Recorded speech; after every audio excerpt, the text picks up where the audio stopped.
Committee Member Cover. Here. Committee Member Rakusen. Here. Committee Member Obaid. Here. Committee Member McCurlane. Here. Committee Member DeLuco. Here. Thank you.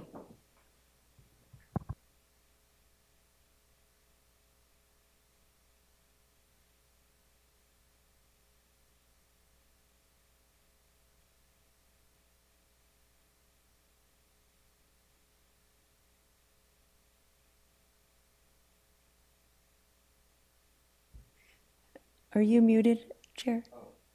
I'm sorry. We'll open it up to general public comment.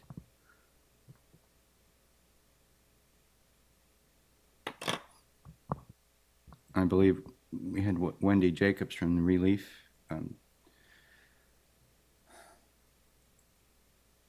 Are we reading that statement that she said, or is she expected to? It's my understanding we don't read it, but it's available with the agenda online. Okay, thank you. Well, the next I will open it up to presentations. And we have Ken Isaac for the treescape improvements on North McDowell Complete Street program, or project. Thank you. Good. Thank you very much, Chair.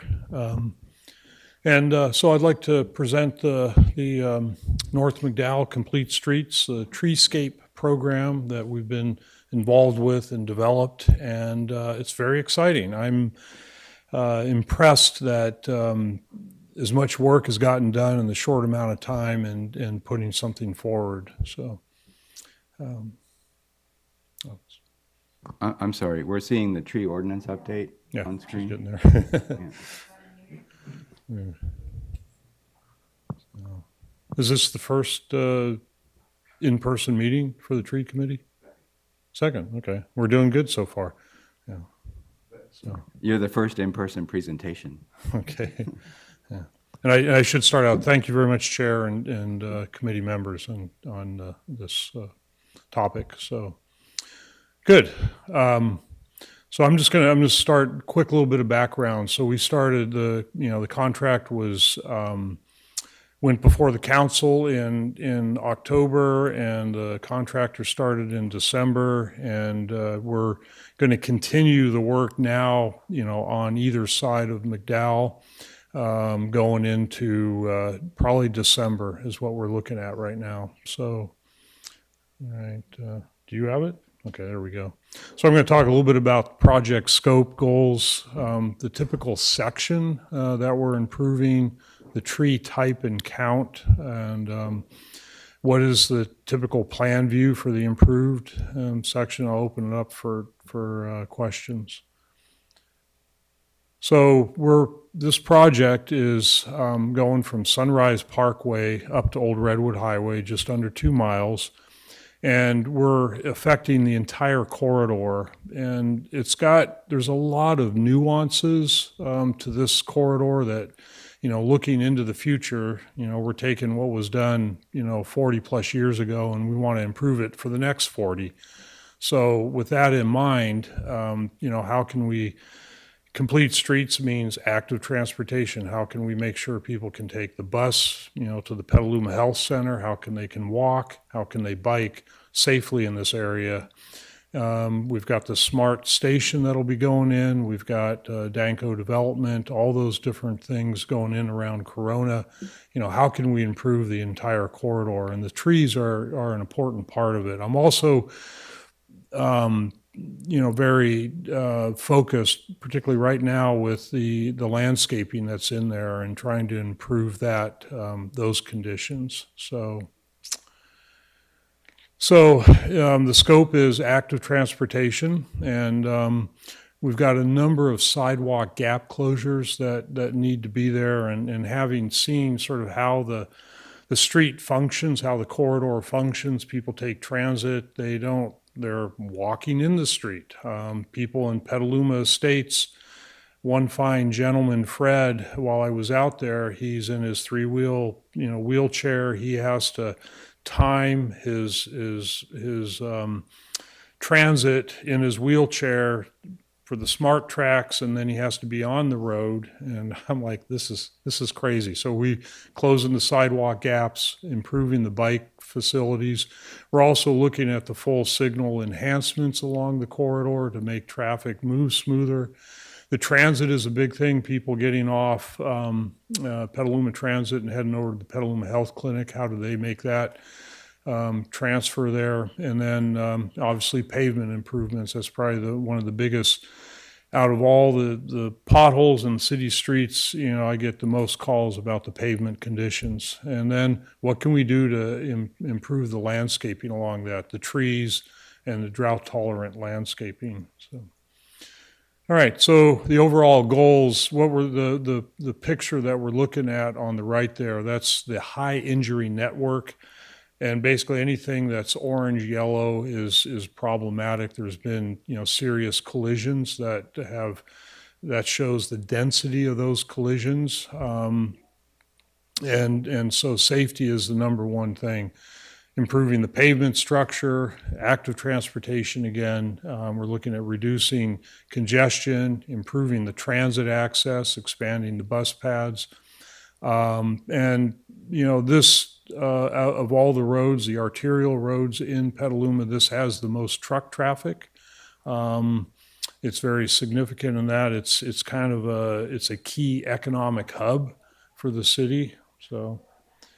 And I do want to say achieving climate goals, that is in there. So the process, one of the things that we're doing with the pavement process is to reduce, using a technique of recycling all the material to reduce greenhouse gases. So this section that we're looking at here is just a typical section that we've got where we're putting in sidewalks, we're going to have bike facilities.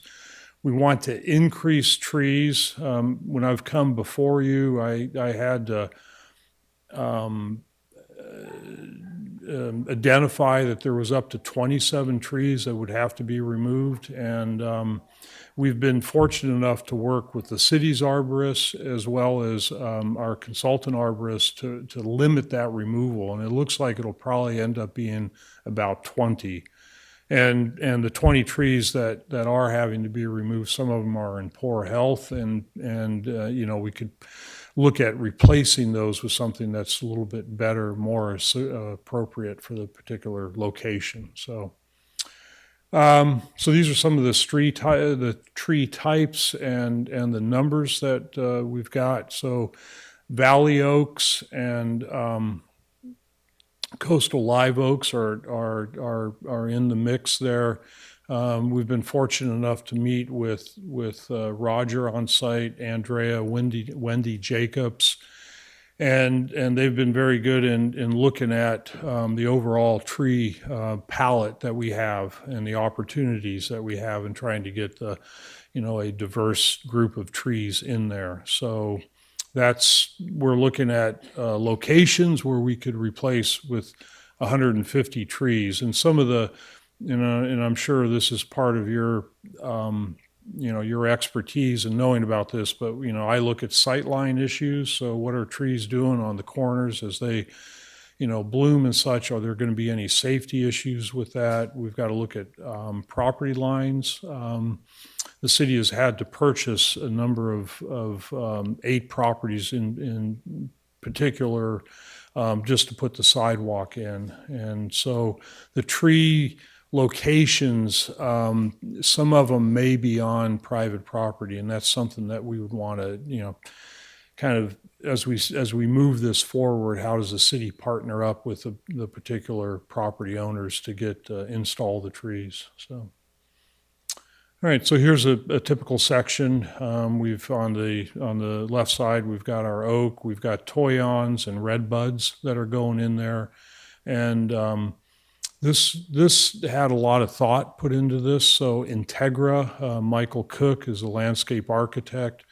Roger, Wendy, and Andrea have met with him. And there was a couple iterations on this, so this is how this plan was developed. So, and then questions, and then after this, I've attached in in the packet for this meeting are all the drawings for the treescape. So with that, I'll take any questions. Thank you. Just to interrupt you, Wendy and I, and Howard was involved in this too, but we did not represent the tree committee. We represented Relief. So the tree committee has not been part of this process. Thank you. Thanks for the presentation, Ken. Always exciting to see 150 trees getting planted.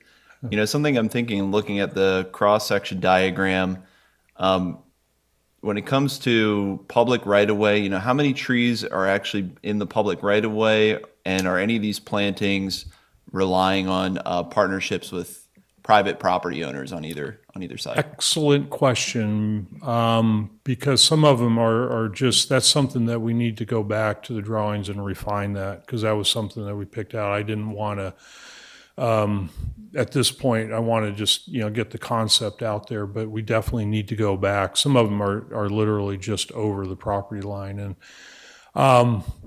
you know, we're charting a course that the city hasn't really done before, and I feel like what we're doing here to improve this corridor, this is something that we want to develop and do throughout Petaluma. And, you know, having been at the Relief meeting and seeing the, you know, the passion and the enthusiasm to help, you know, green our city, it's like this makes sense.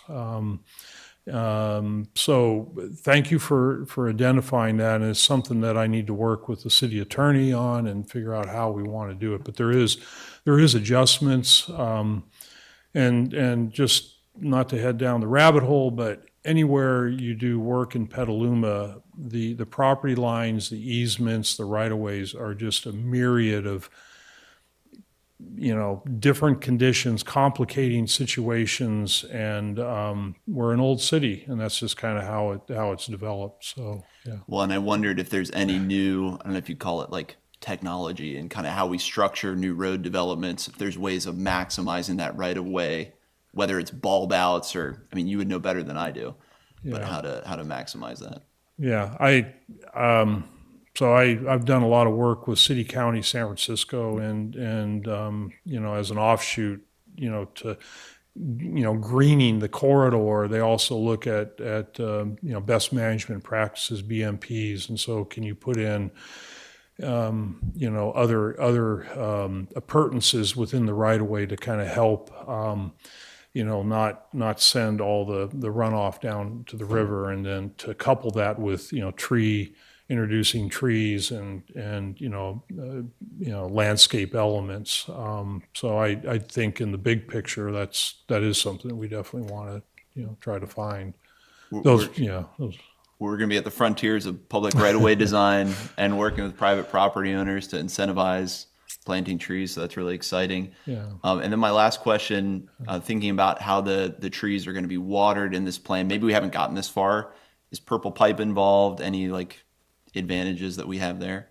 Just where it's located in town? Yeah, not at this point. Right now, the trees would be watered, you know, using, and this is, I'm not an expert on this, so, you know, Cindy or others, feel free to chime in, but basically, you know, we'd have water bags, so there would be a period of time to get them established, and, you know, provided we plant them at the right time of the year and get them started on the right foot, and then have that there. That's sort of the plan that you know, we've conceptually have going on. Yeah. So Well, thanks. Those are my questions. But yeah, I love this idea in this direction. So thank you. good.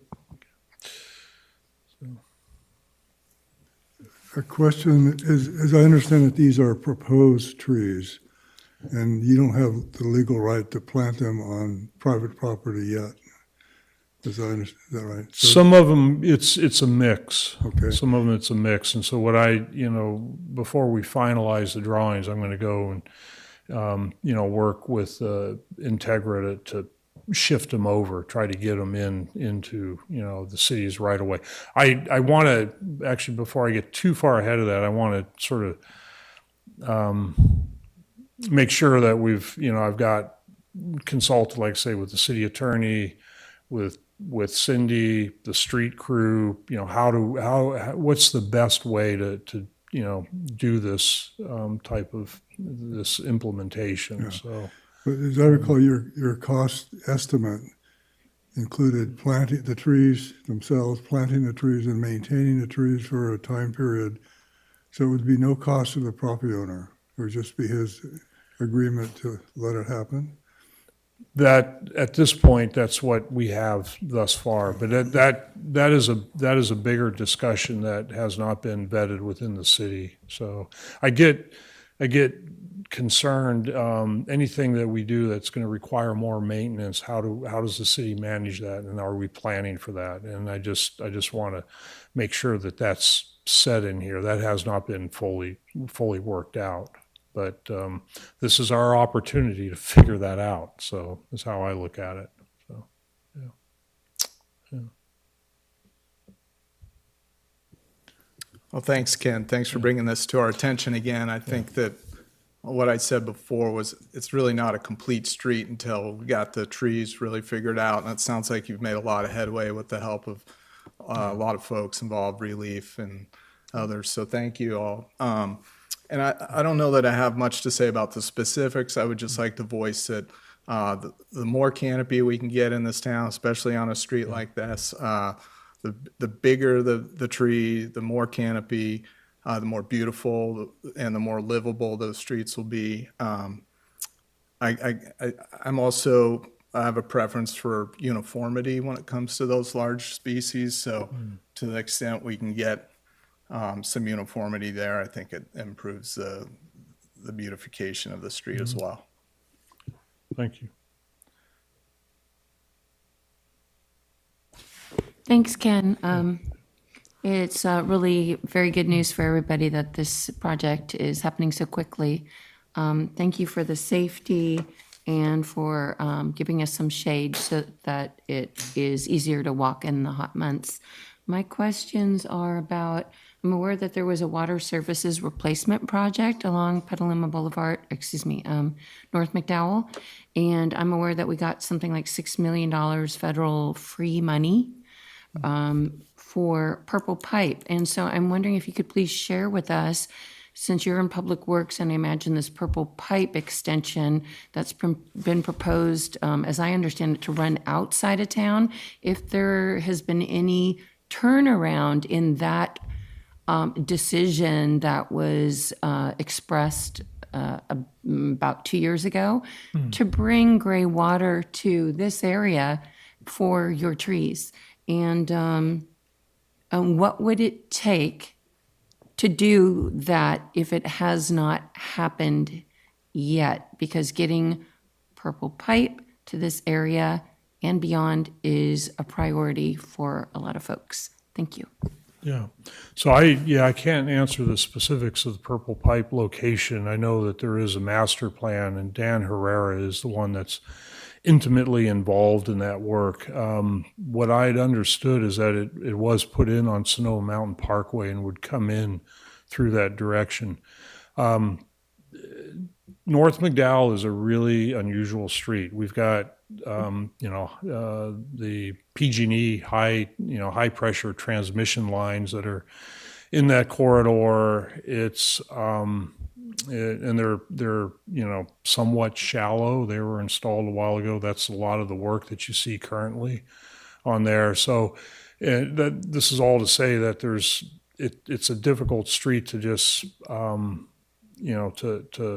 go in and put in a Purple Pipe on it. So, and we may not, but I know that the Purple Pipe was coming down south, Sonoma Mountain Parkway, I should say. So I can, and I'm not sure where it goes. It goes from there. I mean, I can find out and report back to the chair on that. So. Thank you. Maybe it'll hop over at Corona. I'd just be interested in any final thoughts that you have on how we can support you getting Purple Pipe integration in the future for your street projects. Okay. We are doing it. I've got a project, Maria, going from Rainier all the way down to South McDowell, and that project is we are extending the purple pipe down there, primarily to feed Lucchese, but it's also future connections that would go to McDowell Park and McDowell School. And so we are, definitely integrating the utilities with any of the pavement work that we're doing. So.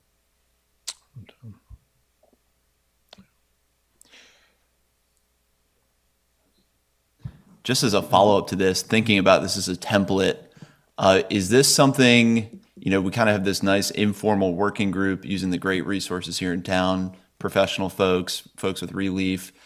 Is this becoming codified anywhere, maybe administratively with Public Works? Or, when we think about street design or complete streets, does this get codified anywhere as like a design feature moving forward? Or will it be reliant on like you as a project manager or someone involved with the project in terms of like how, I don't want to say aggressive, but how much we promote trees in these kind of projects? Yeah, I mean, I think it should be, and I don't know the term, codified.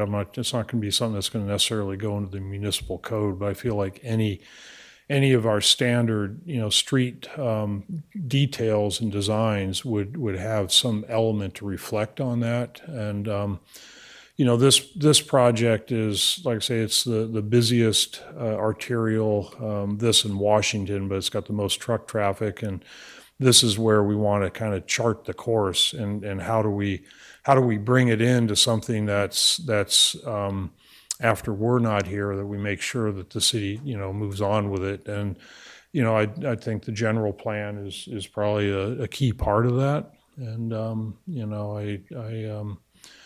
it should be really a standard part of the work that we do. So, yeah. Well, and you hit on it. It's keeping Ken's legacy of tree-laden streets kind of embedded into Petaluma's fabric. I think that's what everyone up here would love to see. Yeah, So that's great if this does get kind of put into some design standard, even if it's just internal for Public Works, but knowing that continues on, that's great to hear. I agree. I think it's really terrific work, and you should capture it maybe in terms of a checklist. Think about, X number of trees per foot, this type of consideration, that type of consideration. So the next person that steps in can benefit from some documentation on what your thinking was. Right. There's no more questions, then I'll weigh in. Go ahead, Mary Kay. Good. I may have missed this. So Mary Kate, I wondered why you were looking at me like that. You can put it a little closer. Oh, okay. Can you hear me? Yeah, I can hear you fine. Oh, okay. Thank you. I just wanted to thank you first of all for it. It's really, I'm very impressed by the whole project, and I am sorry if I missed this. But is there a time to? Is that what the timeline? Can you tell me what the timeline is on this whole thing from begin? Like what you hope to, when you hope to begin, and when you hope to be finished by? Yeah, that has not been worked out. I do feel like it's likely going to have to be a phased effort. And I one of the objectives here is to just have a master plan for the corridor, have a master plan, and then go in and it's likely going to be done incrementally to get the trees installed. So I'm going to go to present to the council in June on it, and I'd hope by that time that I would have a little bit more defined approach to actually getting it installed, but and laid out. It's not going to be. I don't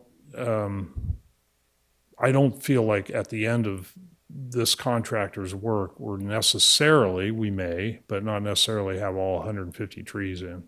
I mean, that's an objective, but I'm not quite sure how it'll exactly play out on that.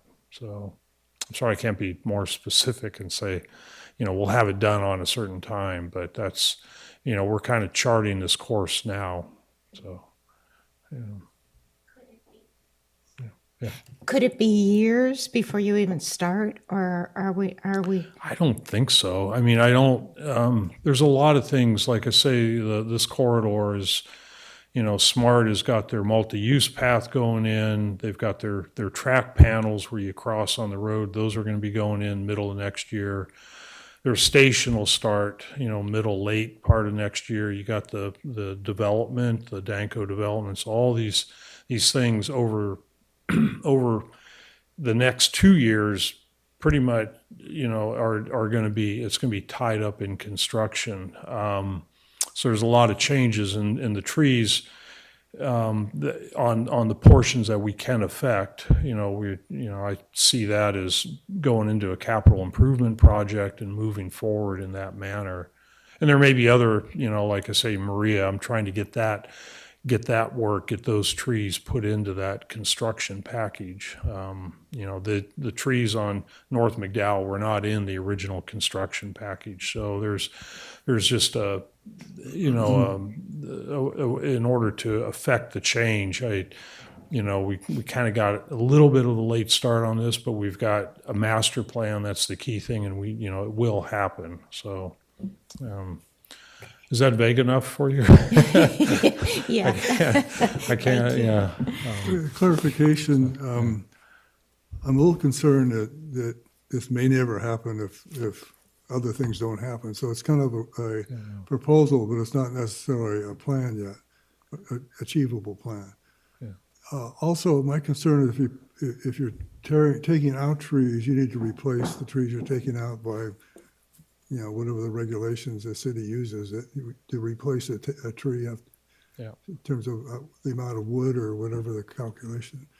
So if you only plant some of the trees and then start maintaining some of the trees on a boulevard, and then 3 months or 3 years later you plant other trees, it seems like it would be better just to maintain the whole thing as one effort instead of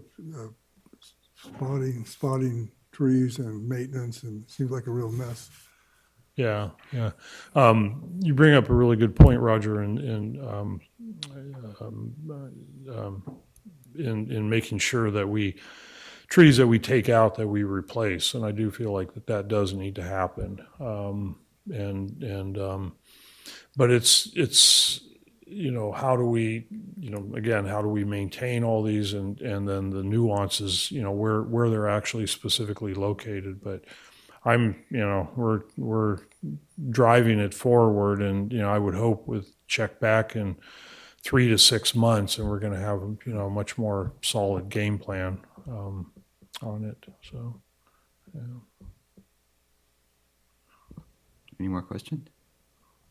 All right. Well, I just want to acknowledge that I feel like when you presented to us last year this project, it was nowhere near as fleshed out, or as treed out, I should say, as it is now. And I feel like you really heard us, and what you brought to us today, reflects that. And I appreciate that very much. Yeah. And I know you've worked very hard on it, so thank you. And I guess my thing, tree ordinances, I think, as I understand our current tree ordinance, is that any street tree that is taken out is mandated to be replaced. So I don't know how this project fits in that. And also, remarking on what Darren said about our street standards, which I know are sort of 20th century. I think they're from like 1996 or something. They're kind of, that's sort of shocking to me. And so incorporating what we're doing now into our new street standards, I think, is very important. And I wonder if you have a timeline for the hardscape completion. Yeah, so right now the project is, we're doing the work on the edges, sidewalk, curb and gutter retaining wall, and that's going to be going on until probably the end of May, and then we're going to start moving to the center of the road, doing the pavement work, and that's going to be happening pretty much from middle of June all the way into August, Okay. and possibly longer. So, Okay. and on the other landscaping elements, we're going in. I'm kind of as sort of a pilot program, and to kind of build a template of what we can do to remove, spray head, grass, landscaping conditions with, drought tolerant, mulch, landscaping. So that work is, we did a wonderful project on the other side of Old Redwood Highway on North McDowell called Mulch Stock. And we're going to be kind of using that, working with Daily Axe to try to, in these locations as a pilot to replace the spray head irrigated grasses with drought tolerant landscaping. The water usage is astounding. I got all the data of water usage and the some of the highest users are along this corridor. So that we can definitely do better on that whole side of things. Yeah, I agree. There's a lot of lawn out there. Yep. I'm excited what you said about the Maria, and then I suppose we'll be seeing a package at some point, or a presentation on the tree. Definitely. Yeah, Yep. great. Yep. And then, I will say on that, I'm working with Relief on that. okay, So, great. yeah. So I'm sure I'll hear about it. And then as far as percentages go, what percentage, if you know, are the tree replacements, the ones being taken out and replaced, are on private property or actually on city property, city right of way? I don't have the exact number on that, but quite a few of them are on private property. Yeah, unfortunately. We've done a really good job in trying to save them, the ones that we can, and really looking at it. The 27 trees to be removed, that was always a conservative approach. And so we're going in and looking at each tree and evaluating the root structure, and is there anything that's going to destabilize the tree? Is there anything that's going to impact the tree's health? And we've looked at that very carefully. So I feel pretty good, and we've probably come down even from the 20 trees that we have. Yeah, I've seen the project, and we walked it last week, and so. Oh, good. Yeah, Okay. so I see what you did there, and I approve. It's very good work. And that's it for me. Thanks. Yeah, good. Thank you very much. Appreciate it. Thank you very much. And so next up, we have current status, anticipated milestones of the tree ordinance update.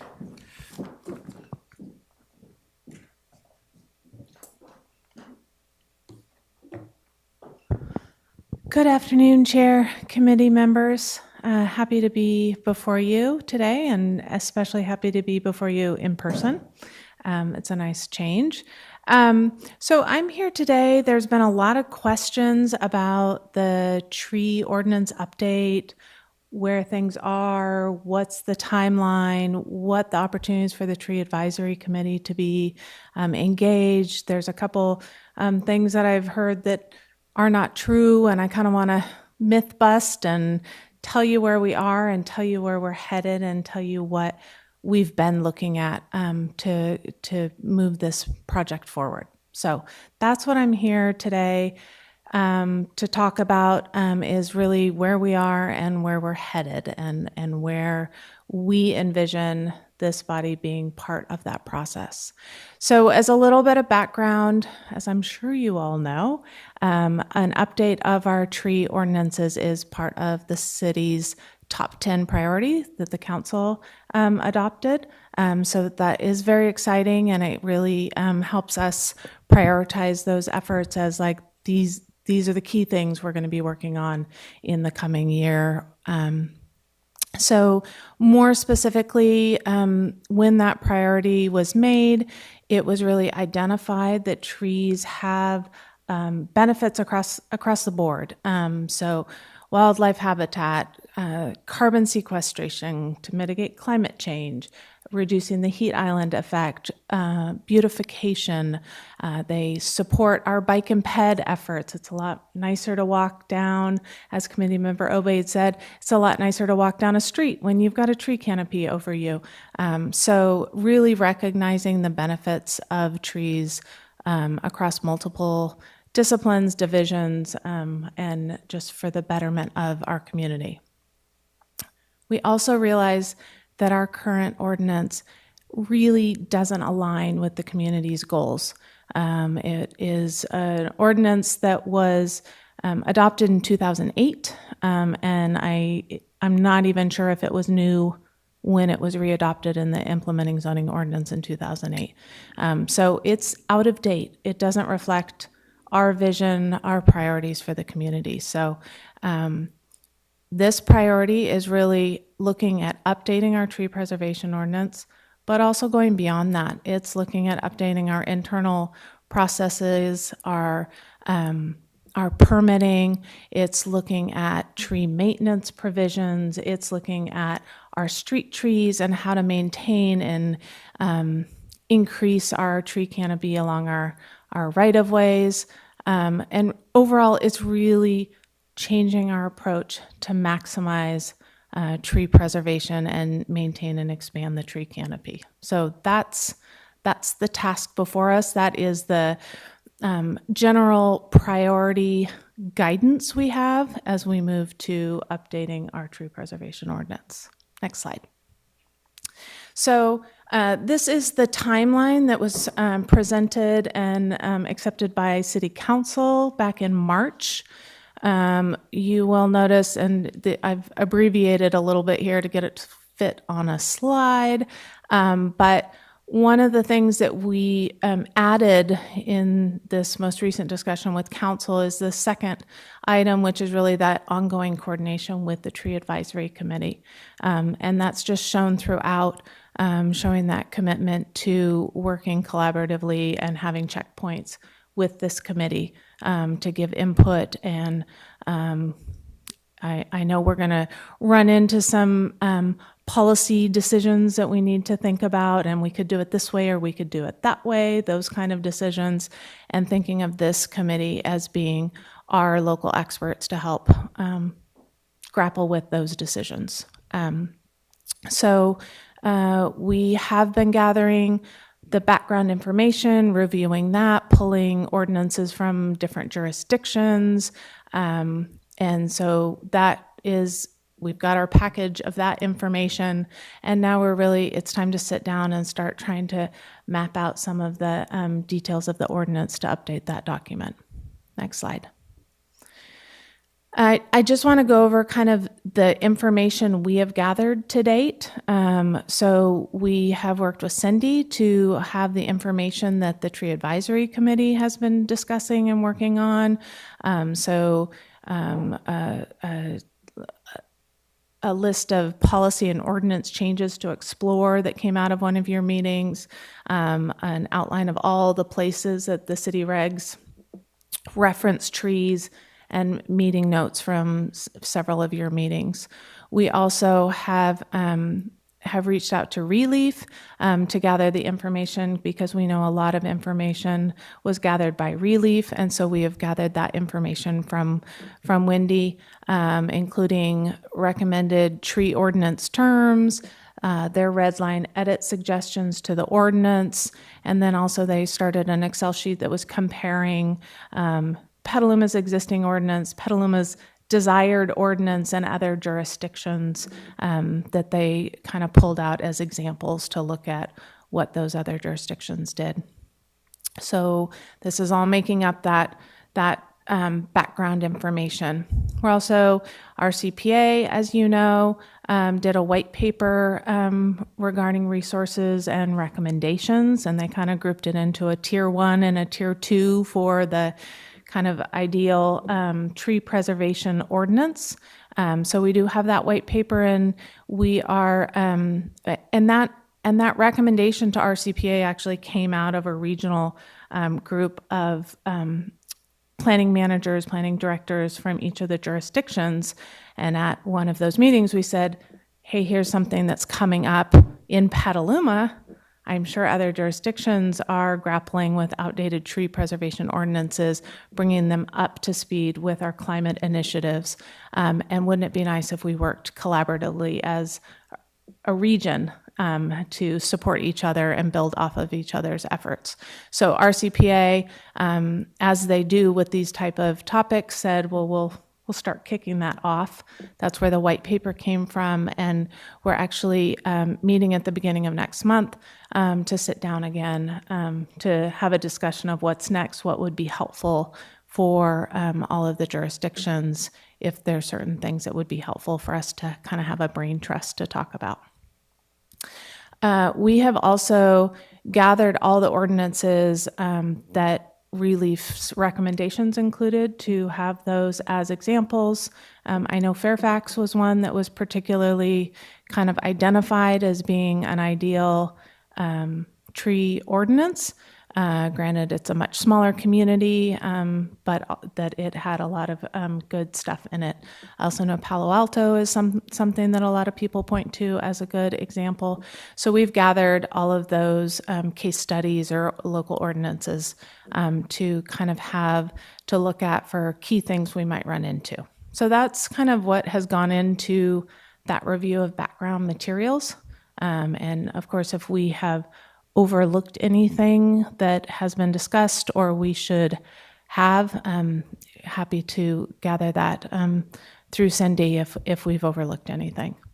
Next slide, please. Another thing we're doing is pulling in a consulting arborist, really feeling like this is an effort that can't occur without some of that expertise.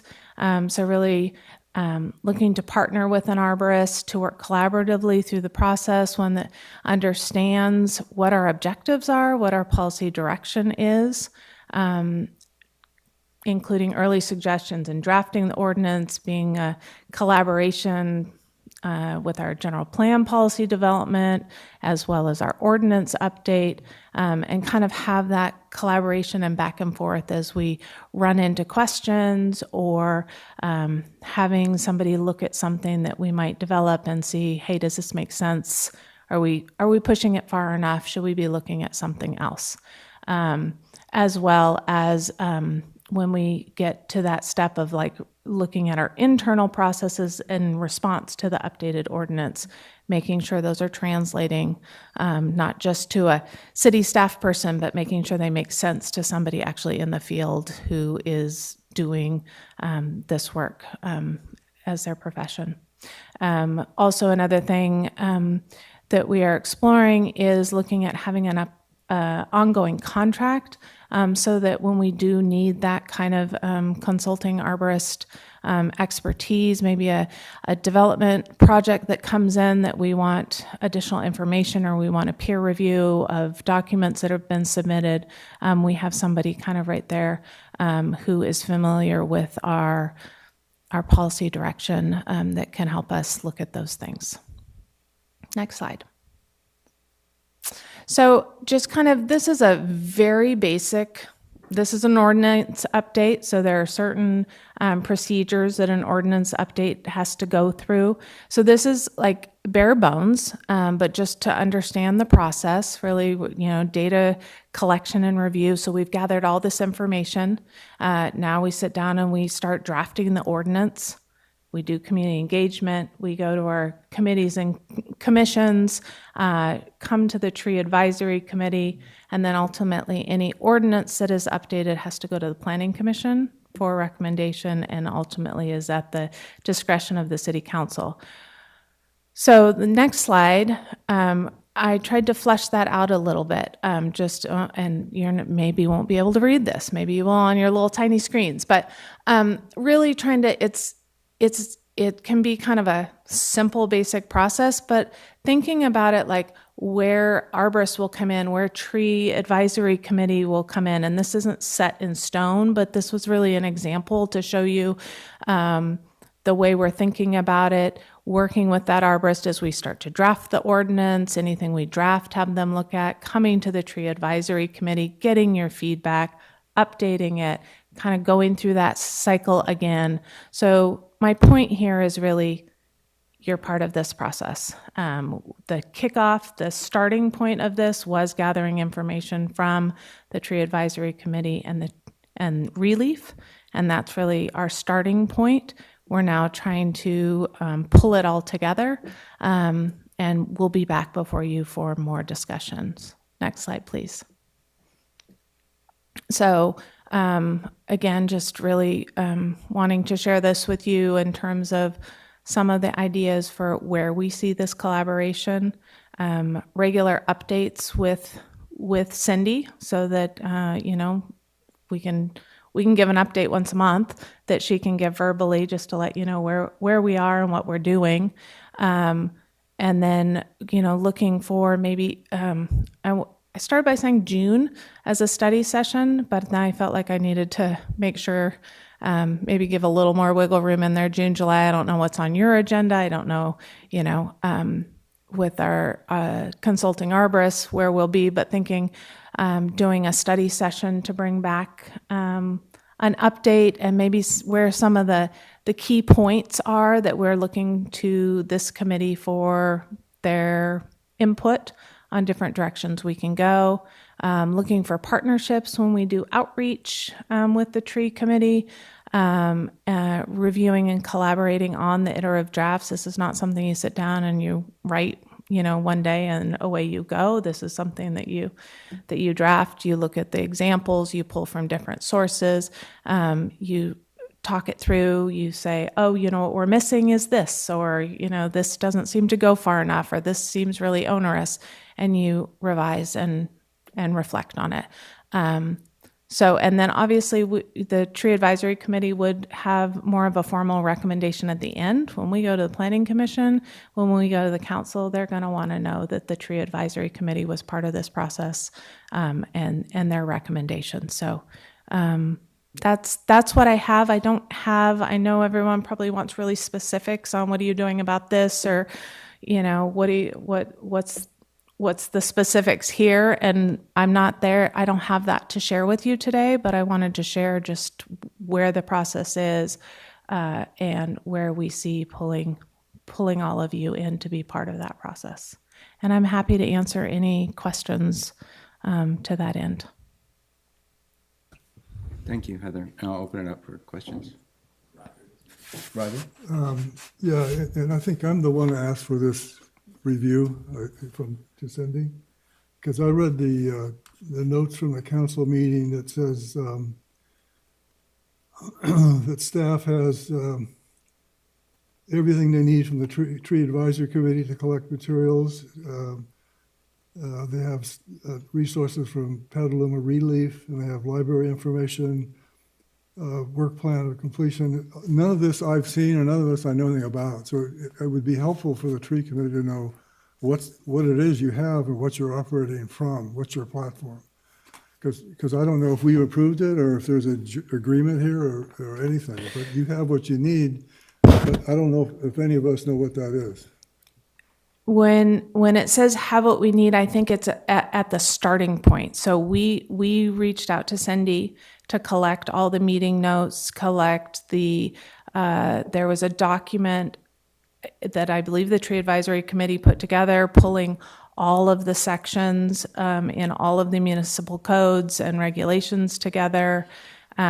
We have, like I said, from Relief, they had a recommendation of terms that they thought should be included. We have their proposed red lines on the draft on the existing ordinance. So we've got all these pieces, and now what we're trying to do is just kind of compile things and then bring it back to you for input. Okay. All I'm asking though is that if we know the basis, the platform you're working from, and we support it, that's more helpful than if we don't know about it till we see it later on. The other question, update. To me, update is too tame a term. I think you have to completely rewrite and reapproach the whole issue. I agree with you. What I've seen in the material on trees is just a mess. It is everything but the kitchen sink. The other, the draft ordinance that you come up with, again, I don't know what the basis for that would be, but in reading the other cities like Palo Alto and other cities, urban forestry master plan, I mean, the first thing they do is an inventory. What's the problem? What do we have, and what are we trying to solve? I haven't seen that here. And I would think some sort of aerial photograph with, okay, here's the trees we have, 80% are on private property, 20% are on public. If we want to increase tree coverage, we have to deal with private property.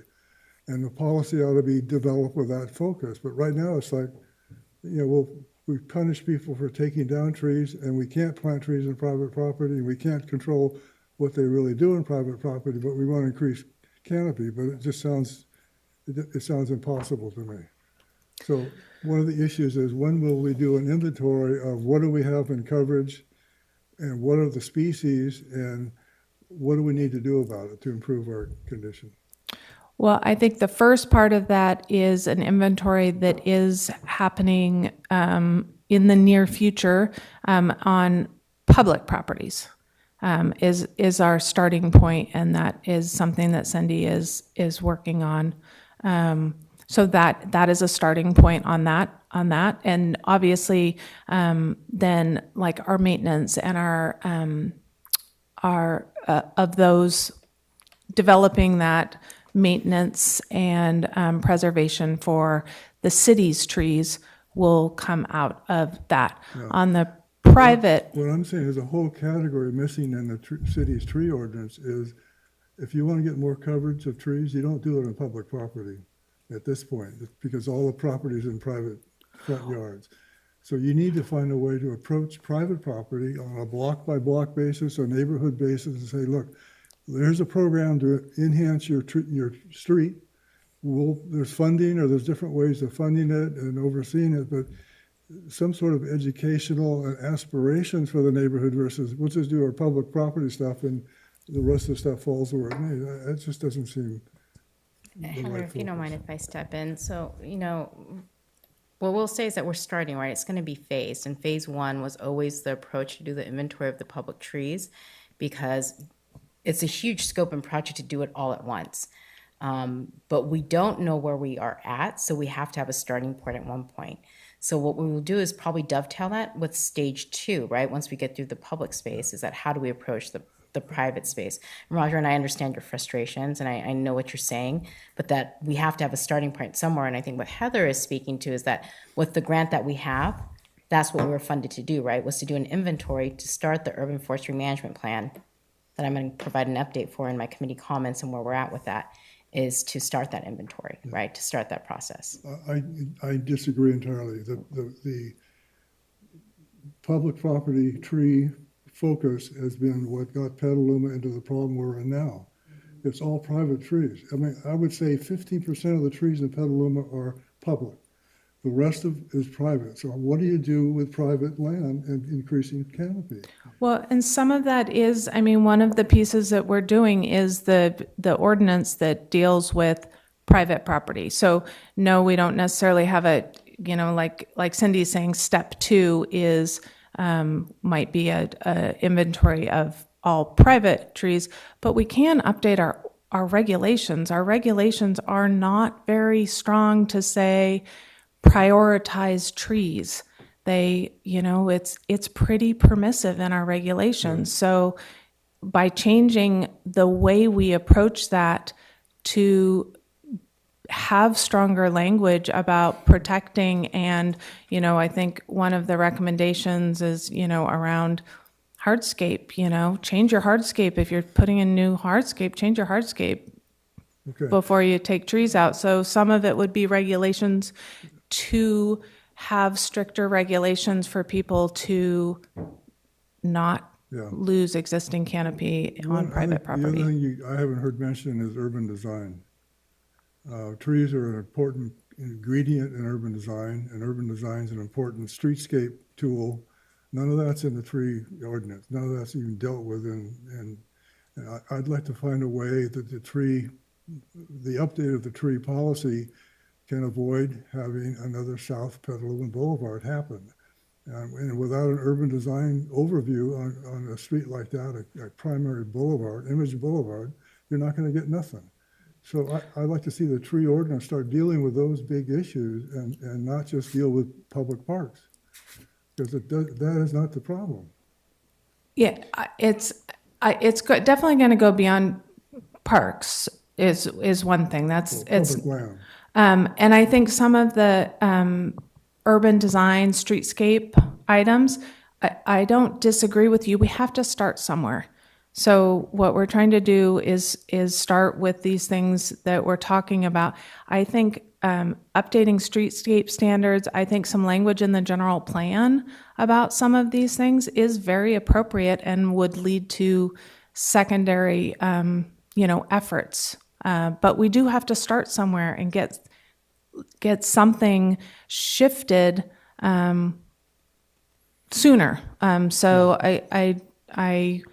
My only point is if you start somewhere, start defining what the problem is.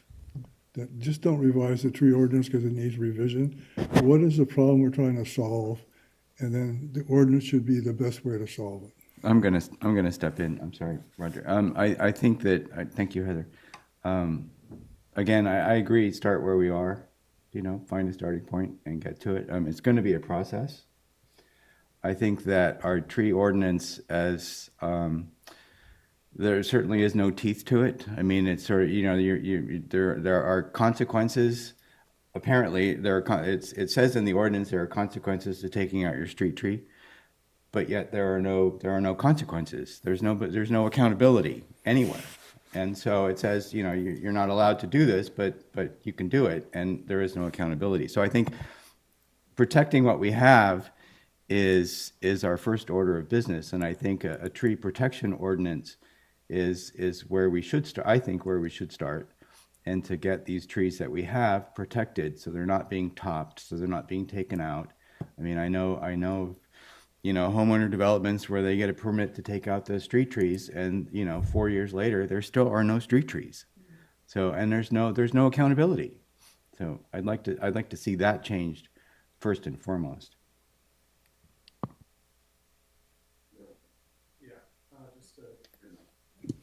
Yeah, thank you, Heather, for bringing this up. And we're all very interested and excited to be involved in the process, and the fact that the city's put this as a high priority. That's what, why a lot of us are here, because we just believe so strongly in repopulate. Well, let me get to the word repopulation in a minute. Just in improving the canopy in the city.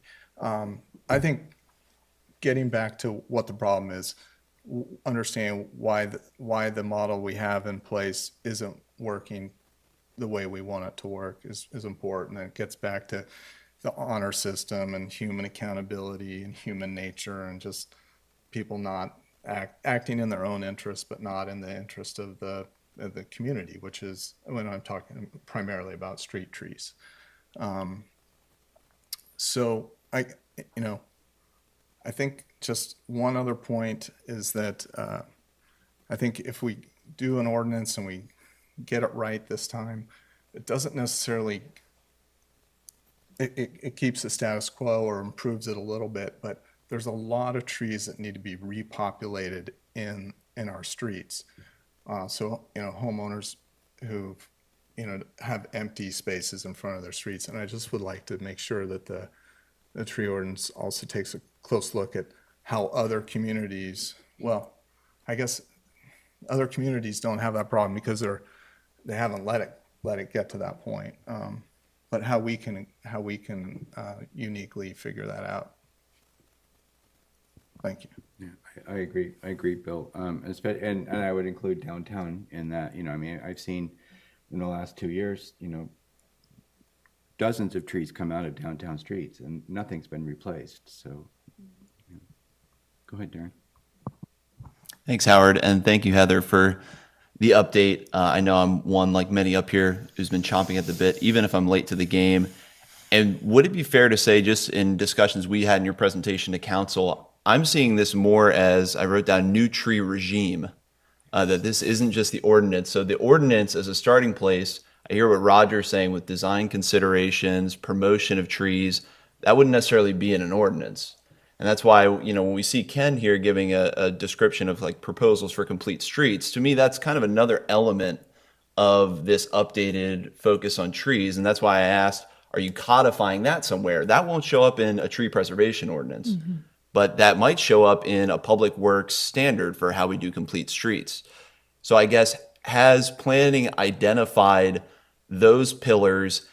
And as kind of a follow-up to that, should we maybe ask council to update the priority to be a broader scope than just the tree ordinance? Because I think that gets us into a weird semantic discussion of like update the tree ordinance, when really your goal, it sounds like, And the desire from folks up here and in the community is really to make changes that are more comprehensive than a tree preservation ordinance. So I guess, have we delineated what the pillars of a new tree focus are? I saw some of that at the beginning of the presentation.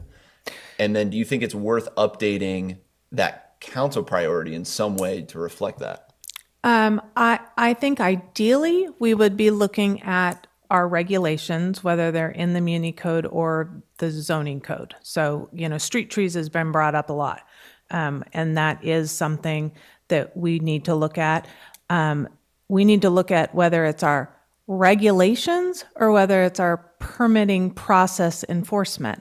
There's a couple pieces to it.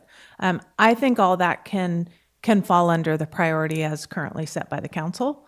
It's a rethink, it's a recalibration of how we prioritize trees in everything we do.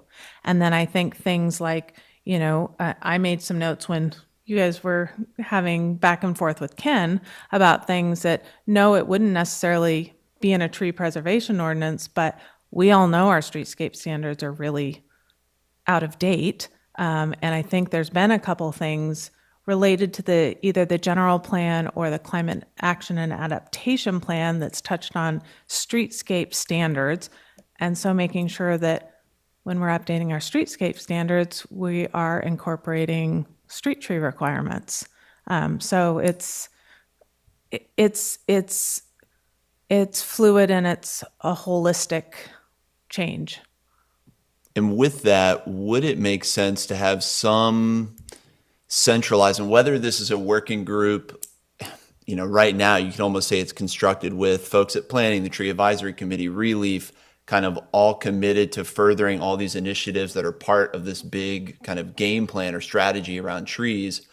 Does it make sense to have a centralized working group?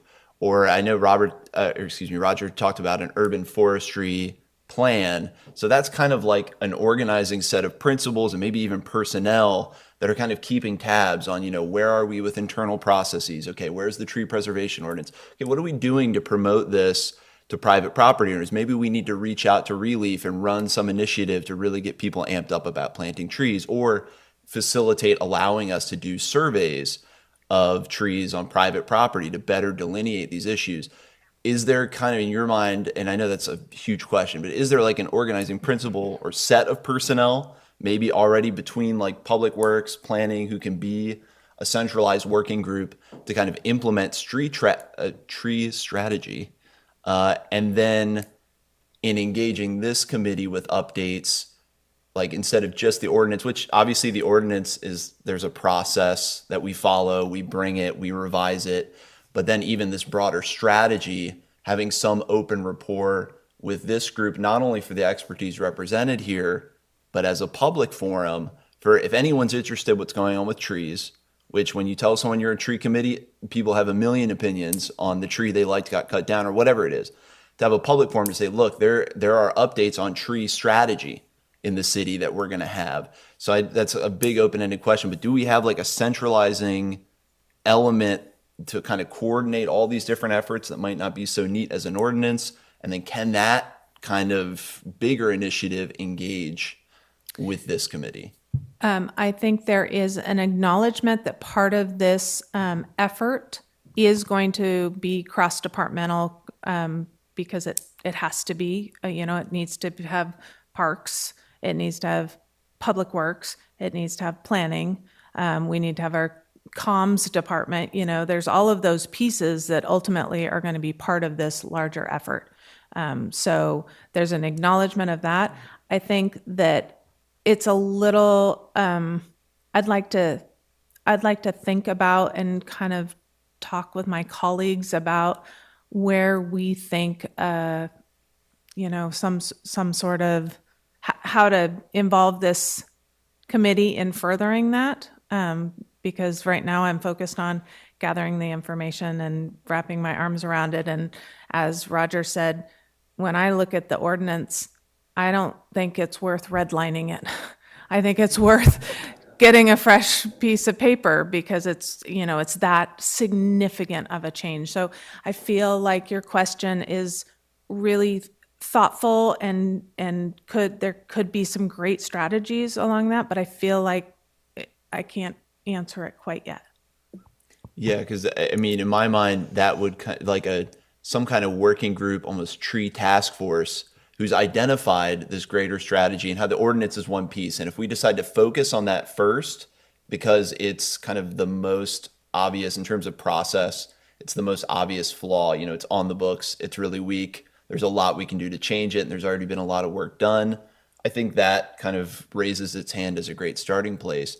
But just thinking about, okay, keeping it always contextualized, and look, we have a group working on tree strategy across the city. We're doing this ordinance so that when we have other issues brought up, we know that somewhere that set of issues has been identified, siloed. There will be effort put toward that. And then, like I said, somehow engaging that with this group. And maybe it just starts with forming and delineating these different areas that touch on trees, not just ordinance or Unicode areas, but, you know, all these different initiatives that could possibly stem from this. I think somehow in parallel, that would be another terrific starting point for the bigger push, and then help as we move forward with the ordinance to kind of not shunt, but like tell people, again, contextualize where we are and kind of how we're moving things forward. I mean, one of the things I immediately thought of with the item about repopulating street trees, like that is not an ordinance. That's not a, like, you know, that's an effort, a public-private partnership, or a, you know, something. We've done so much with Relief about planting trees. Maybe Well, we need to think about. I would disagree. well- I'm sorry, Bill. I would disagree. It's not an ordinance. It is an ordinance. That when a street tree comes down, it's Yes. mandated to be replaced. No, that's not what I meant. That's where our ordinance doesn't have any teeth. But what I'm saying is, if we've got a bunch of holes along our street Yeah. where there's a planter strip or there's a tree grate with no tree currently. So I agree with you. But Our there was a ordinance for tree in future. the last, 50 years Right. there. Well, but- it was 4 years. Or the last, or the last 5 months, Yeah. or whatever, but there should But be, there was right. a tree and there should be a tree. So thinking about a kind of a short-term strategy to repopulate the ones that are missing. Obviously, also looking at our ordinance to make sure that no tree comes out without being repopulated Yeah. in the short term if there's additional trees that do need to come out for whatever reason. Thank So, you. I just want to make note of the time. We have a few more things to go. So, and I think that this is a great conversation. I think we're also, passionate about it, and we all love what's happening here. And I think that internally, this committee, we can talk about it more. We can certainly. We talked about an ad hoc, reimagining an ad hoc, a tree ordinance ad hoc, or communications ad hoc. So there are lots of ways that we can go, and we can further this conversation and bring these questions and these things in a better format than just standing up here. But I do want to acknowledge Taryn, who has, yeah. Thank you for that, and thank you. We're obviously super interested in the tree ordinance, so thank you for this presentation. What I'm hearing is a lot of talk about symptoms, and that's actually the problem. What persists in our city that I've seen time and time again is that we don't see the cause. We've got a root cause problem, and it's as clear as day in front of me here that we've got a backwards methodology. We are not starting with looking at what the heck's going on and why our current one has failed. We are, when we start to gather info, we're looking at two-dimensional stuff. We're not going in and talking to staff and getting at what the cultural problem is that leave us not enforcing what we've got, that leave us not communicating about what a best practice is, which leaves us without having an urban forester, even though one has been funded for, I think, over 12 months now. We absolutely need to prioritize private trees, because all the articles I'm reading is without private trees, there is absolutely no hope for a city. So I do not feel comfortable with delegating that to stage 2, whenever the heck that would happen. And I'm not comfortable with talking about ideally we will include that at some point. I think critically, we need to prioritize that as number one. Enforcement, an arborist, we need to start with an assessment of why we've been lacking these for over a decade, right? What the heck is wrong with our city that allows people to chop down their trees, not replace their trees? That means the people on F Street are like boondoggled by how the heck do they get their trees in? Because they have to have all of these kinds of permits. They're not in any way qualified to get these types of permits. So I think that we need to have absolutely clarity on who's doing this holistic, transformative scoping of how this methodology needs to be laid out so that we do this right and it's just not another addressing of a long list of symptoms. Because unless we change the root cause of the cultural problem here, and the culture is directly related to resources, whether there's enough staffing, whether there are enough expertise in our city, otherwise this will have no chance of success. And in the interest of time, I will leave it at there. But I do think that this is absolutely backwards. I agree with all of my commissioners. Thank you very much. So I think that it's an education problem as well, just to the general public. Because, as I keep saying, every tree on the east side, every house on the east side came with a tree when it was built. So, and if you have a guy that comes by and says that I'm going to trim your tree for $3,000 or I'm going to trim your tree for $300, who are you going to pick? And it's certainly no reflection on the homeowner. But anyway, that's a longer conversation, but it does have to do with education. I do want to move this along. I think that actually I have one question. What's a white paper? It was gathering a bunch of information and outlining recommendations and Okay, then I think that my next thing would be, it seems all of us here, there's a lot of information that's been shared with you and that we've actually had in the committee here, but I think there's no sort of packet of where that exists. I was able to find some of it through old meetings last year, old agenda packets and stuff, but maybe we could put together a packet of exactly what you're working with and you could share it with this committee. That would be really very helpful. I think it would alleviate a lot of questions. Because we're kind of flying blind, I feel, right now, and I'd like to get a handle on that. So. One thing, I think, thank you for taking all the shots, because I think Ken's presentation initially, that's a foot in the door, which I haven't seen ever here. So that's a promise that trees and public works need to get closer together, because it happens typically in the same place. So some sort of public works tree marriage, I don't make a decision without talking to my tree wife, is important. Thank you. And I think this committee wants to be part of more, earlier, sooner. And I think that's being suggested. Yeah.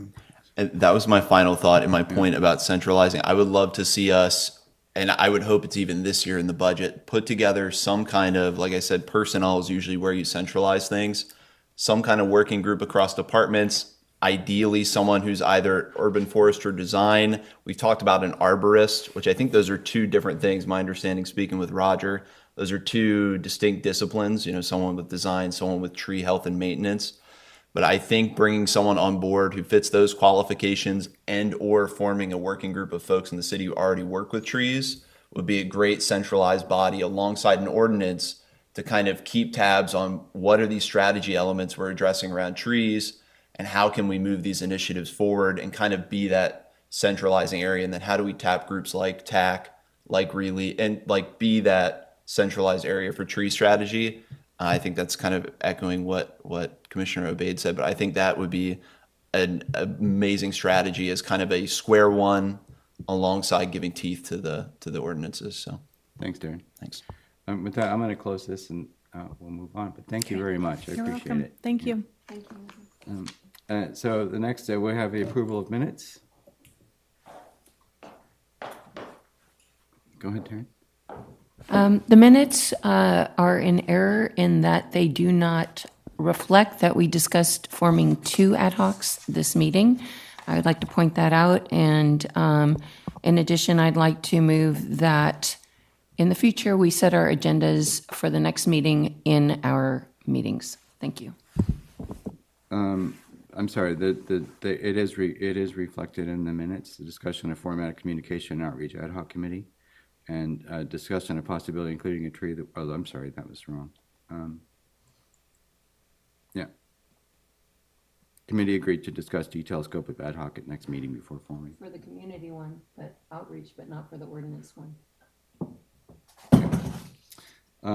Do we have approval of the minutes? I'll move to approve the minutes with Taryn's feedback noted, because yeah, we did have, as usual, a really lengthy discussion about should we have a policy ad hoc and should we do this one. So Okay. I'll move to approve them just to move along. But Second, thank you. All right. And so then I'm going to move this along, and I don't know if we have. You have to have, Chair, you have to have a vote. Oh, On approving the minutes. All in favor, I'm sorry. Opposed? Abstention. Abstention. So we did, so in that respect, we did have the thing about an ad hoc for, oh, I forgot to call for a agenda. It's revision. okay if you'd like to move through the items fairly quickly, or if there's a motion to table either item 5 or 6 for this meeting. If you want to get to item 7, you can do that as well, Chair. Can I get a motion to table 5 and 6 and move on to item 7? I'll move that item. Second, Second. all in favor? Opposed? All right. Discussion resolution formation of communication and outreach ad hoc committee. I'll just say that I think this is important, especially with the presentation that we just had. I think communication and outreach would be a good place to start with that, and that's all I'll say. And I also would like to, since it's 4:50, we have 10 minutes left, to move the discussion along to it. If we could have a short discussion, but also if we could have a motion sooner than later to actually form this committee, and then sort of get to work next month. And Cindy, you're Yes, Chair policy. Formby, I just would like us, the committee members, to think of scope and the time frame of what you'd like this ad hoc to be for, because that's really, the impetus for before the motion. So whatever you'd like the work for this ad hoc to do is we'd have to have that in the resolution. All right, thank you. Go ahead, Taryn. Okay, so today is April 9th. I propose that the scope is we form a community outreach ad hoc to support, promote, and protect trees along with their vital natural ecosystems and the communities they contain, with the objective to generate awareness, engagement, and action/advocacy among stakeholders. And I propose it's a 2-year timeline with the committee discussing the termination and potential renewal of the ad hoc not less than 4 months ahead of a 2-year anniversary from the date of the ad hoc being formed, which would be in April 19th, 2025. I don't know If if I I have to could- move that or second it. Before we do that, if I can just interject, if you're going to have a time frame for renewing it, it would actually end up being a standing committee, which would make it, I'd have to check with the city attorney's office, but when it continues, it becomes a standing committee, which means it has to adhere to the Brown Act. You have to have a meeting space, it has to be noticed, your agendas have to be noticed. So I think you could do, the provision, can remember obeyed at the end where you say to review 4 months prior to the end, I think would tip it to a standing committee. So I may just ask you if you want it to be an ad hoc. Okay, I would propose an ad hoc. I would just say that in the future, we would like to not have it just completely fall away. There'd like to be some flexibility. I know the Parks Department just did an ad hoc, and they had included in their ad hoc flexibility to change scope and to change the deadline as they went along, as they saw fit. So I'd like to retain that. Absolutely. So then I'm looking for a second. I'll second that. That sounds great. All right, all in favor? All right. Any opposed? Any abstentions? Thank No you. abstentions, but a question, who is Yes, sitting on the ad hoc? And who would be sitting on this ad hoc? How many can be? How many can, yeah, oh, it's, Could be three. Three would not pass a quorum. all right, I would volunteer. okay, Volunteer. all right, and I think, oh, how do you guys feel about that? Well, yeah, that's great. I encourage everyone to get in on this. What I wonder about is back to, let's say, the tree ordinance, where we maybe more than three of us feel strongly about giving our input, brainstorming together. With all due respect to Brown Act, we want to, comply with that. Is there another way to incorporate more voices in this tree committee? Is there some sort of like working Unfortunately, meetings we could have, like in between meetings, anything sort of like? if there was something, say the ad hoc were to reach out to the chair and myself and they felt that an emergency meeting needed to be called, it would still be purview of the Brown Act, but we could call an emergency meeting for review, right? For review of any items that are brought forward, and that's the vehicle, I would say. But outside of that, any time more than quorum of the members meet in any place and discuss anything that's within the purview of the tree committee is subject to the Brown Act.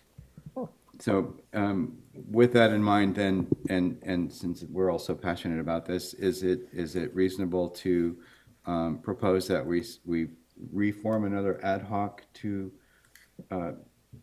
around this ordinance? Is that kosher? Well, if both committees are going to be reaching out on the same topic, then most likely, I'd have to check with the city attorney's office, but my guess would caution us against doing so. Yeah, Because I think we would be on that border of violating the Brown Act. yeah. But I can ask and come back to the committee next meeting to see if that's doable. I'd rather just move forward with getting something on the agenda for next time, rather than this back and forth that ends up taking months. Could we just lengthen this meeting and include discussion? Yes, I think this meeting today? Our tree committee meeting, just add another hour to it and have the discussion on it. Oh, can we do that? One thing we'd have to do is that the council chambers are already slated for the RMPC, so they come in here at 5:30 to prep, so at the most we'd have an extra half an hour if I make that request. But yes, so the vehicle, and to answer your question, yes, so the ad hoc could come back to bring items to discuss, and the committee could discuss it at our normal meeting, absolutely, that is one vehicle. Oh, does that seem reasonable? Yeah. Okay, can we do that? I would like to add to see if, and if you can talk to the city's attorney's office, to see if we could also make a laser focused ad hoc on policy around trees, because we've just seen now kind of internal policy with Public Works, obviously the tree preservation ordinance, but just kind of focusing on that issue too, because I agree, the communication outreach, I would happily swap to go to the policy side if that existed and let someone else do the outreach and just make sure everyone's voice is kind of involved somewhere in those areas of interest. Sure. I'll now city attorney's office about that. One of the things is that policy, it's, we haven't been directed by the council yet to weigh in on it. So I think I'd have to also maybe check with city manager's office on that one. But if you're talking as an outreach vehicle, just to say, what is the city doing? What's around there? Is that kind of the That's scope what you're thinking? so we wouldn't go and tell Heather change this in that ad hoc meeting, but it'd be more like, hey, what are you guys talking about around tree policy? What are you thinking? We've talked about this, and kind of hear that and then bring it back to this group. Whereas I think the community outreach, that would be there could be council members, mayor, that would be a much more diverse group of stakeholders. So the policy, as we could agendize next time, and the chair and I can discuss, is an ad hoc on policy to reach out to city departments and employees on just our policies within the city in regards to trees. Is that what I'm hearing? That I think would be Okay. perfect. All right, I'm going to shut this because we have 3 minutes. So I think that if you guys want to meet and then bring some information back to us. I'm confused. So you say we're going to form the ad hoc for community outreach, and in the future there may be a change if we Yes. decide to go with a policy / and or Or ordinance we'll. It would be a second We'll do a committee. second ad hoc. Yeah, second to ad do hoc. that. We're going to talk about that We'll next more meeting. define it, but So- we'll talk about that next. Chair, meeting, if or we next can month. define who's sitting on the ad hoc that we formed today, Roger, Taryn, and Darren. thank you. Although I mean, I have to say, I mean, Roger, you're on several ad hocs already. If you might want to sit this out and let Bill, if you were so inclined. I'm just. I would be inclined as well, if we're going to discuss a policy ad hoc, I think that would be my opportunity, and I do want to make sure Mary Kate and Bill and you, Howard, can be involved. Yeah, I'm on one already, so. I'm fine with that. I will note that we will have a changing of our liaisons possibly as of July, after the July Oh, meeting. yeah. So both for our planning and our Parks and Rec Okay. liaisons, that's just something to keep in mind. Then I'll say that let's keep it as it is, and then we'll come back next month and continue this discussion. And I have to say, I love this discussion. I really do. Keep it as it is in terms of 3 people? Yeah, and you three, okay? Okay, I'll send it to you. Yeah. And then, so I'm going to go ahead and with a couple of my comments because I think it's important because I've heard other people, so I'm going to go into Chair, before Yes, we move please. on to committee member comments, can we open it up to general public comment? general please? public comments. Thank you, Chair Formby. All right. I would just like to, a couple of things. I would say the Arbor Day proclamation, I received it at the City Hall, which is this, and I'm going to give it to Cindy. So we have it archived because I don't know what else I would do with it. And that's at McNear Park on Saturday, April 29th, 10 to 12, and I hope we're all there. There's 2 oaks going in, and I don't know the other one. Well, you can. I do have the species. I'll If give you it want in my to comment. email it, that would be great. And then the historic tree list, Roger, you had, and maybe you could present to us in May, any information that you could find for that? I provided that to Cindy in Okay. a digital form, I'm not sure. Okay. So we can take care of that next week. So I just want to remark on the North River Park progress. I talked to Elizabeth Holland this morning. So they are getting strong technical and acquisition support from Sonoma Land Trust, which is ongoing. There's good work being done there. They're beginning talks with landowners, and it's very promising as far as purchasing. They've got a notice from the Coastal Conservancy of a possible planning grant, which would be planning for habitat restoration and planning for outreach. And she said it's full speed ahead, but full speed is slow. But there's lots of things going on there. U.S. Forest Service grant for urban forestry. I know you were thinking about that. So Wendy gave me some talking points. The U.S. Forest Service opened a grant for urban forestry. Applications are due 6/1. Money can be used for a wide array of urban forestry objectives, but not construction of any kind. Minimum is $100K, maximum is $50 million. Grant only opened up 1 week ago today. Relief is in conversations with city staff about possibilities to include in an application. City would have to be the applicant, but Relief is willing to be the lead partner. Grant periods for 5 years, so it could fund major UF programs, including design, maintenance of existing canopy, and planting. The tree committee will stand by to help as needed. I spoke for all of us. And perhaps communications and outreach ad hoc is a way for TAC to encourage the city to devote the resources to investigating and pursuing this grant. Relief just completed a $3.5 million grant application with the school district to tree out the 4 largest schools, Petaluma High School, or Junior High, Petaluma High, Kenilworth Junior High, and CGHS, Casa Grande. There would be about 500 trees total and many square feet of concrete removed and native gardens installed. The grants will be awarded later this summer, and the project may take 3 years to complete, and Wendy will keep me updated as this develops. That's my comments. Do we have any other staff comments?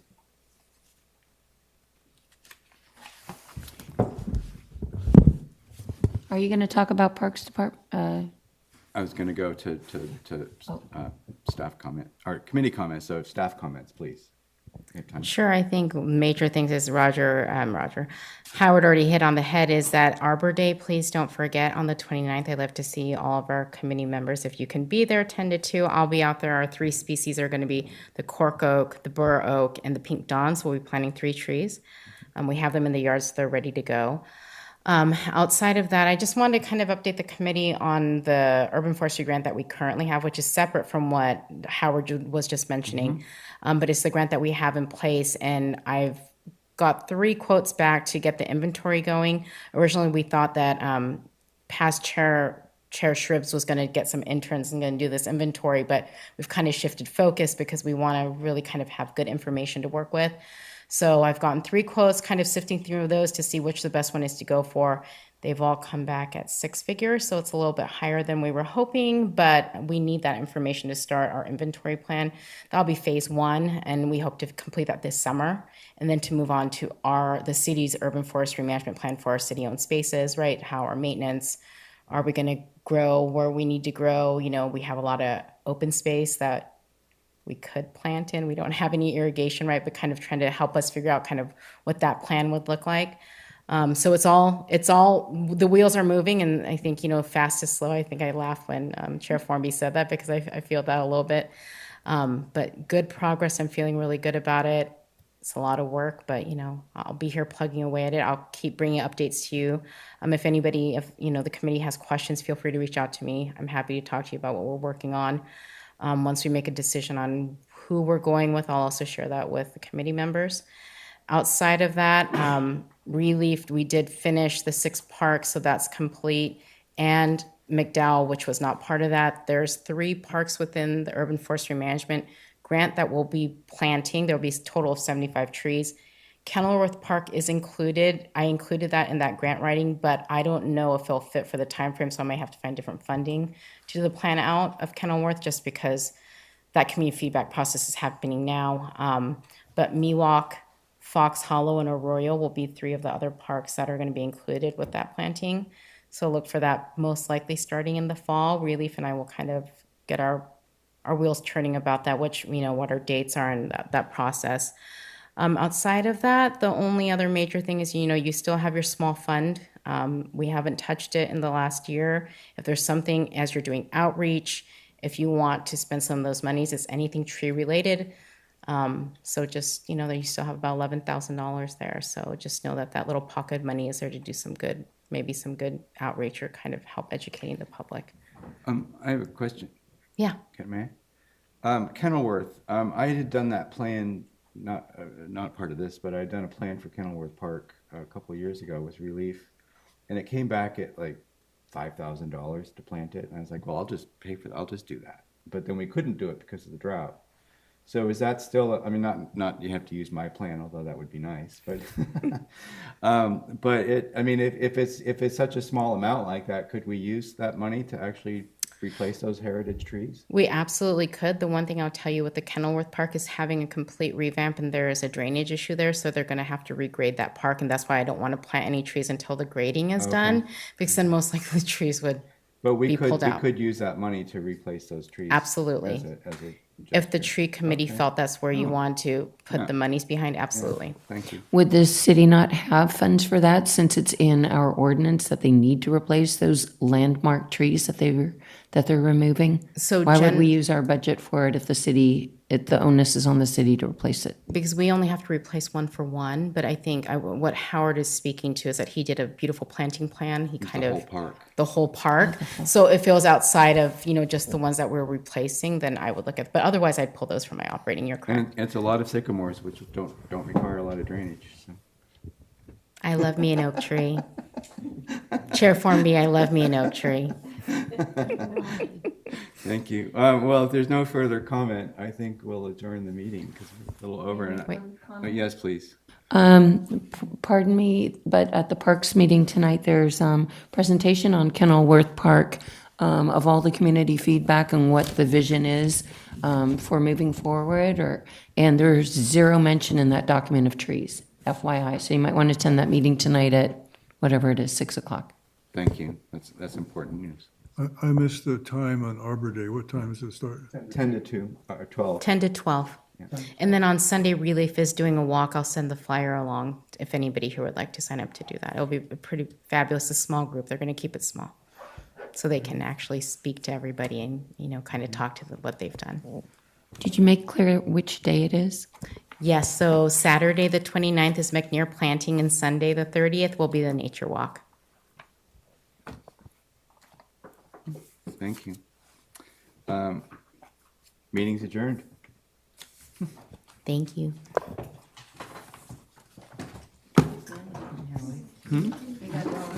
So, Brian.